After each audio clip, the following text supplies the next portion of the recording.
আসসালামু আলাইকুম। আশা করছি আপনারা সবাই ভালো আছেন। আজকে আমি আলোচনা করব টক, মিষ্টি, ঝাল, বাশি এই ধরনের কিছু শব্দের ইংরেজি এবং এগুলো দিয়ে ব্যবহৃত কিছু বাক্য, যেগুলো আমরা আমাদের দৈনন্দিন জীবনে খুবই বেশি পরিমাণে ব্যবহার করি। চলুন তাহলে শুরু করা যাক। ঝাল, স্পাইসি। এই খাবারটি খুব ঝাল। The food is very spicy. মিষ্টি, সুইট।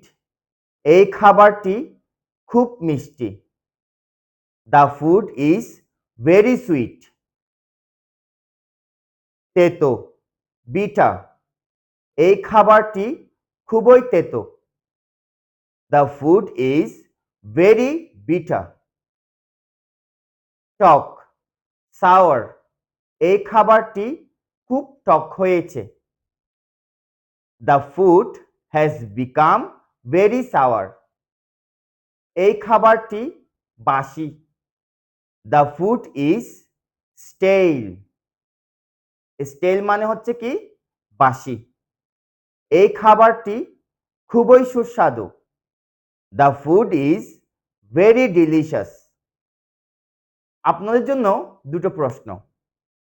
এই আমটি খুব মিষ্টি। এই আমটি খুব টক। আশা করি আপনারা সবাই এটার উত্তর কমেন্ট বক্সে জানাবেন। ধন্যবাদ।